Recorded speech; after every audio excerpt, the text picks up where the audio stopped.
করতে চাই মতলবে। আমার সাথে যারা চলে তাদের চেহারা দেখবেন, ছবি দেখবেন, চলাফেরা দেখবেন, প্রত্যেকে এক একটা ব্র্যান্ডের মতো। তাদের মেধা, মনন, উচ্চতা সবকিছু অন্য লেভেলে।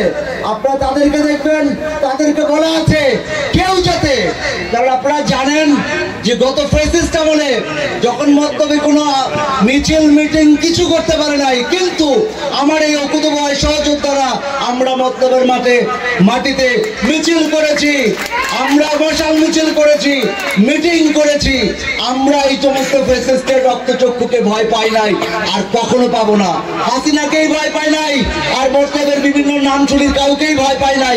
অন্য কাউকে ভয় পাওয়ার কোনো দরকার নাই।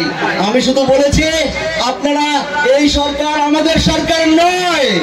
আমাদের সরকার যখন আসবে ইনশাআল্লাহ আমরা সবাই মতলববাসী ভালো থাকবো, আমার নেতা কর্মীরাও ভালো থাকবে।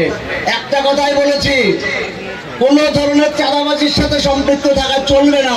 এই মতলবে বালু কাটা বন্ধ করে দিয়েছি।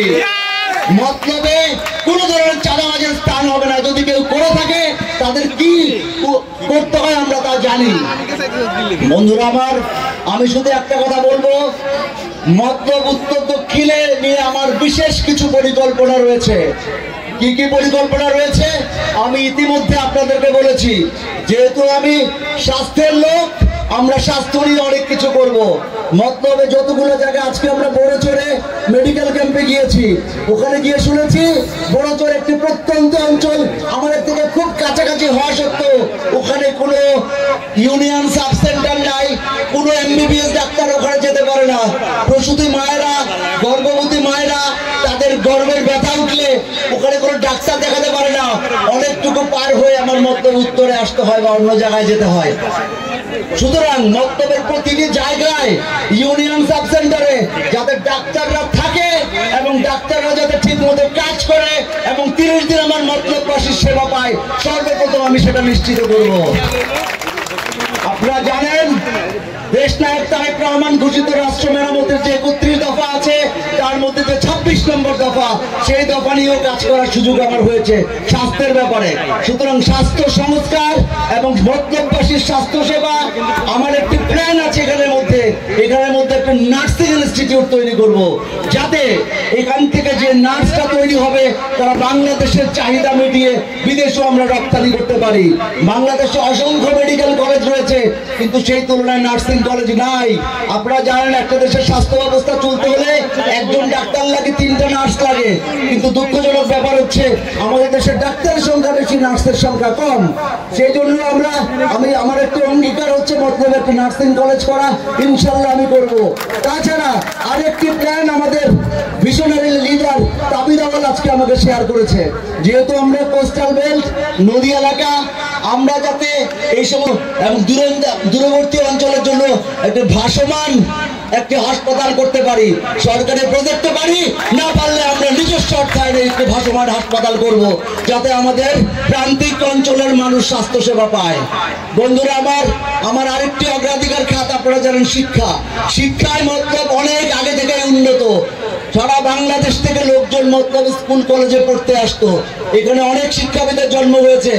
একমাত্র মতলবই 100% শিক্ষিত এলাকা। শিক্ষার মান বাংলাদেশে কমেছে।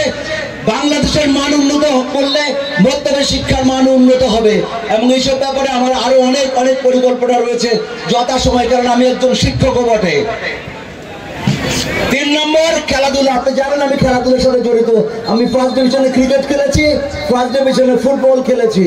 সুতরাং খেলাধুলার ব্যাপারে এবং ক্লাবের ব্যাপারে আমার অনেক যাতায়াত রয়েছে, যোগাযোগ রয়েছে। আপনারা দেখেছেন আজকে আমরা আমাদের জনতার মেয়র তাবিদ আওয়াল, যিনি একজন ভিশনারি লিডার, যিনি আমাদের বিএনপির ভাইস চেয়ারম্যান আব্দুল্লাহ মিন্টু আঙ্কেলের ছেলে।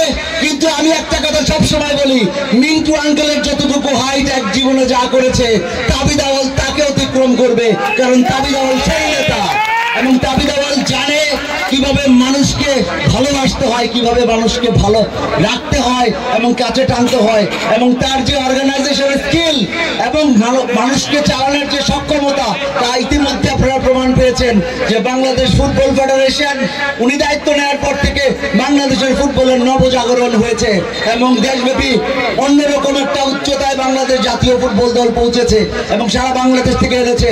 আমার হাতে সময় কম, আমি তাবিদ আওয়ালের দৃষ্টি আকর্ষণ করছি ফুটবল ফেডারেশন যাতে আমার মতলবের ব্যাপারে বিশেষ দৃষ্টি দেয় এবং ফুটবলের উন্নতির ব্যাপারে কাজ করে, এই ব্যাপারে একটা জোর দাবি এই ভাগে জানিয়ে রাখলাম।